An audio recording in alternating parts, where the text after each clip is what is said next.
Hospitals are places of healing, but when night falls, they become something else. Something wrong. I was a night nurse at a small town hospital. My routine was always the same: silent rounds, monitors blinking in the dark, empty hallways smelling of disinfectant and stale medicine. But that night, everything felt colder, like something was waiting. In room 206, Mr. Holloway lay in bed. He had been in a coma for weeks. His family had already started preparing for the inevitable. I never liked going in there. The air always felt heavy, like it was carrying something unseen. But my job was to check vitals. When I stepped inside, I noticed something strange. The monitor was off. No beeping, no blinking lights. Just a black void on the screen. My heart pounded. Then he whispered. His voice was dry, cracked, like vocal cords that hadn't been used in years. "Where is she?" My blood ran cold. He couldn't talk. He wasn't supposed to. "Who?" I barely managed to ask. Mr. Holloway's cloudy eyes shifted toward me, unfocused. "She's here," he rasped. "She won't let me go." The hair on my arms stood on end. The room was too silent. The air, thick and unmoving. No constant beeping from the monitor, no distant sounds from the hallway. Just a crushing presence, like something else was there. I turned my head slightly to the corner of the room. For a split second, I swore I saw a shadow shift. But it wasn't a normal shadow. It was a deep, dense darkness, like it was swallowing the dim light around it. My body locked in place. Something was looking back at me. Suddenly, a sound cut through the room. A garbled static, like a radio struggling to tune into the right frequency. It was coming from the monitor, which was still off. The screen flickered to life. A sharp, piercing tone filled the room. I turned back to Mr. Holloway. His body was stiff, eyes wide open, mouth slightly parted in a silent scream. The monitor showed a flat line. I ran for the doctor, sprinting down the hallway.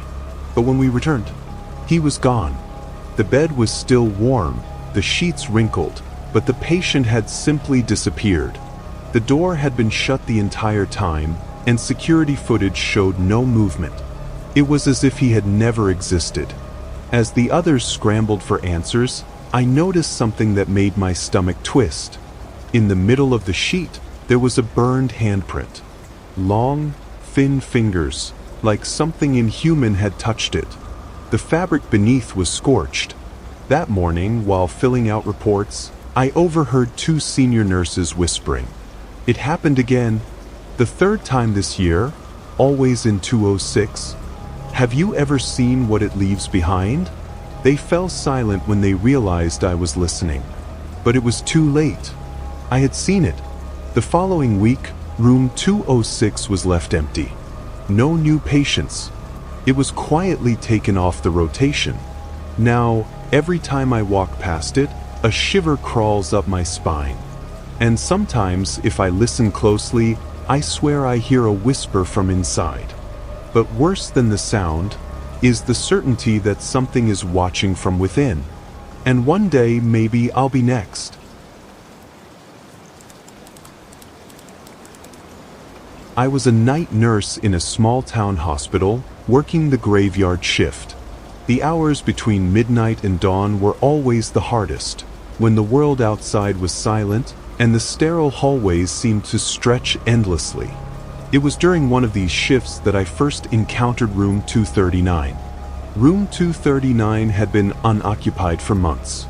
It was a standard patient room, identical to the others, yet none of the staff wanted to use it. There were whispers among the nurses about strange occurrences, call lights flickering without reason, murmurs heard through the walls, and an overwhelming sense of unease that seemed to permeate the space. One night, as I was making my rounds, I noticed the door to room 239 was ajar. A soft, flickering light spilled into the hallway. My first thought was that perhaps a maintenance worker had left a light on, or maybe another nurse had been in there and forgotten to close the door. I decided to investigate. Pushing the door open, I was met with an empty room. The bed was neatly made, the equipment untouched. The only source of light was the small television mounted on the wall, which was displaying static. I found this odd, as the TVs were usually turned off in unoccupied rooms. I approached the television to turn it off, but as I reached for the power button, the static cleared and an image appeared, a man, sitting on the edge of the bed, staring directly at me. He was dressed in a hospital gown, his face pale and gaunt, eyes sunken deep into their sockets. His mouth opened slightly, but no sound came out. Then a whisper, not from the TV, but from the room itself. "Help me." I stumbled back, my heart racing. The image flickered, and the man was gone, replaced once more by static. Gathering my composure, I quickly turned off the television and left the room, closing the door firmly behind me. I returned to the nurse's station, where my colleague, Sarah, was reviewing patient charts. She looked up, noticing my pale complexion. "Are you okay?" she asked. I hesitated, then recounted what had just happened. Sarah listened intently, her expression growing more concerned with each detail. "You're not the first to see him," she said quietly. "Room 239. There's a story. A patient died there years ago. A man who was admitted after a severe accident. He was in a coma for days, and when he finally woke up, he was different. He spoke of shadows, of feeling trapped between worlds. He begged for help, but no one knew how to save him. He died shortly after, and ever since, strange things have been happening in that room." A chill ran down my spine. I had heard tales of haunted hospital rooms, but I had never experienced anything myself, until now. Over the next few weeks, I couldn't shake the memory of the man in room 239. I began to research the hospital's history, looking for any records of the patient Sarah had mentioned. Late one night, buried in old medical files, I found him. His name was Michael Turner, admitted on a rainy night in November. The notes detailed his accident, the subsequent coma, and his brief, frantic pleas for help upon waking. The attending physician had noted Michael's claims of being trapped in darkness and followed by shadows. The cause of death was listed as cardiac arrest, but there was a notation in the margin, "Unexplained phenomena." Determined to find answers, I reached out to former staff members who had been present during Michael's stay. Most were reluctant to speak, brushing off my inquiries with nervous laughter or dismissive comments. However, one retired nurse, Mrs. Henderson, agreed to meet with me. We sat in a quiet corner of a local cafe, the ambient chatter providing a comforting backdrop to our conversation. Mrs. Henderson was in her 70s, her once sharp eyes now softened by age, but they gleamed with a hint of apprehension as she recounted her memories. "Michael was a special case," she began, stirring her tea absent-mindedly. "When he woke up, it was as if he had seen something none of us could understand. He spoke of a place between life and death, a void filled with shadows that whispered to him. He said they wouldn't let him go, that they were waiting for him." She paused, her gaze distant, as if reliving those moments. "We thought it was delirium, a side effect of the trauma. But then, after he passed, things started happening. Equipment malfunctioned in that room, even when it was empty. Cold spots, whispers, fleeting shadows. Many of us felt it. That night, I returned to the hospital with a sense of purpose. I needed to confront whatever lingered in room 239. Armed with a flashlight and a resolve I wasn't sure I truly possessed, I entered the room once more. The air was thick, oppressive. I stood in the center of the room, the beam of my flashlight cutting through the darkness. "Michael," I called out softly. "If you're here, I want to help you." For a moment, there was nothing but silence. Then, a faint whisper reached my ears, so soft I wondered if I had imagined it. "Help me." The temperature dropped. and I could see my breath forming misty clouds in the air. The flashlight flickered, and in its unsteady glow, I saw him, the same man from the television, standing at the foot of the bed. His form flickered between solid and translucent, as if he were caught between two planes of existence. "You're trapped," I said, my voice trembling. "But you don't have to be. It's time to move on." His eyes met mine, and for a moment I saw a glimmer of hope. Then, suddenly, the shadows in the room shifted. A dark mass, inky and unnatural, crept toward him, tendrils reaching out. Michael's eyes widened in terror. He turned to me, his expression pleading, as if he knew this was his last chance. Summoning every ounce of courage, I stepped forward. "Leave him alone," I shouted into the darkness. "You don't belong here." The shadows recoiled, shrieking in a soundless wail, before dissipating into nothing. Michael took a final, shuddering breath and faded. The air in the room felt lighter, as if a weight had been lifted. The flashlight's beam steadied. The whispers were gone. From that night on, room 239 remained unoccupied, but the strange occurrences ceased. The hospital continued its routine, the events of that night fading into memory. But I will never forget Michael Turner, the man trapped between worlds, and the night I helped him find peace.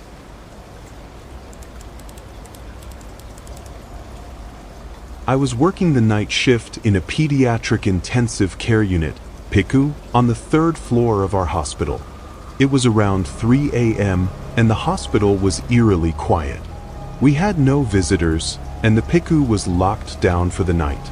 A violent patient had destroyed one of our gurneys, so I headed to the basement storage to retrieve a replacement.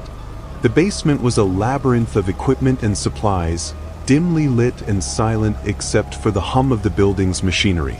The air felt different down there, thicker, almost suffocating.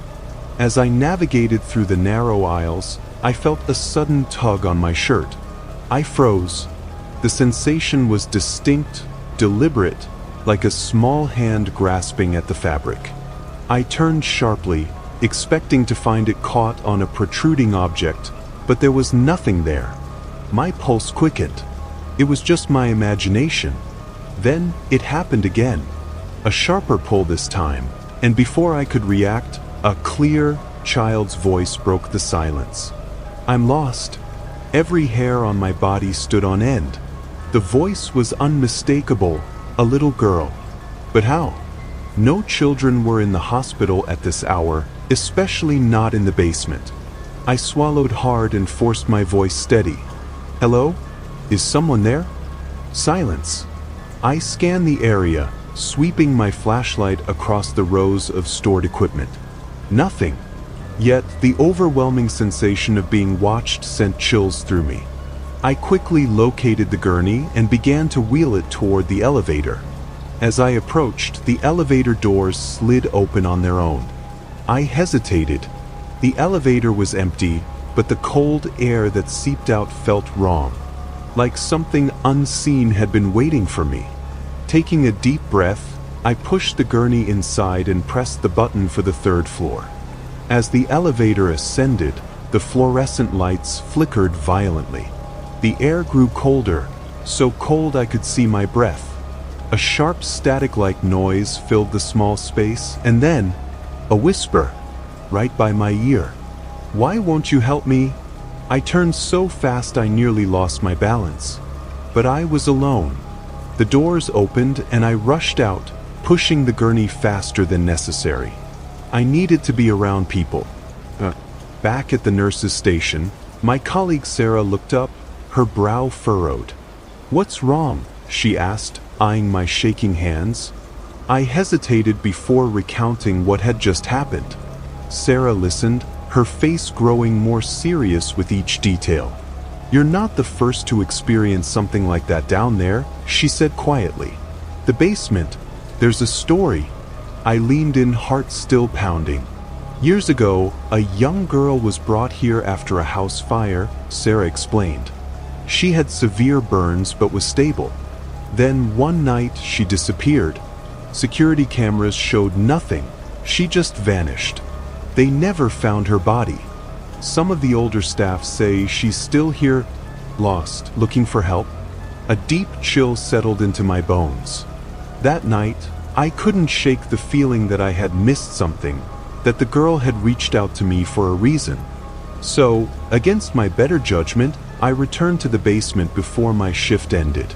The air was even heavier than before, pressing against me like an invisible force. "I'm here," I whispered.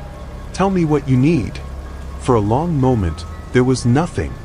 Then, a soft sobbing echoed through the darkness.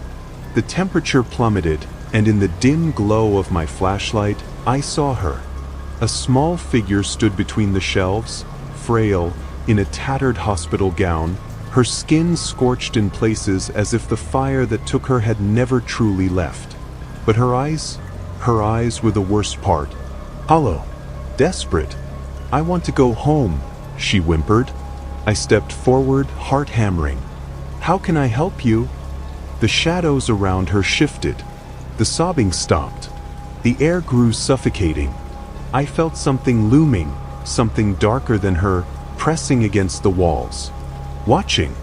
"They won't let me leave," she whispered. And then she was yanked backward into the darkness, disappearing as if she had never been there. A sharp, unnatural wail filled the air, and the lights burst, plunging the basement into darkness. I ran. Since that night, I refused to go to the basement. Others have reported strange occurrences, whispers, cold spots, flickering lights. But no one has seen the girl again. Still, sometimes, late at night, when the hospital is at its quietest, I hear the elevator ding and the faint echo of a child's voice. I'm lost. Hospitals are places of life and healing, but when night falls, the shadows reveal stories few dare to tell. 3 stories, 3 witnesses to the unexplainable. What really happened to the missing patient? Did the man in room 239 find peace, or something far worse?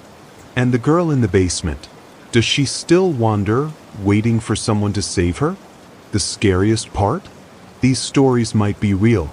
If there's one thing we've learned tonight, it's that hospitals hold more than just patients. They hold secrets.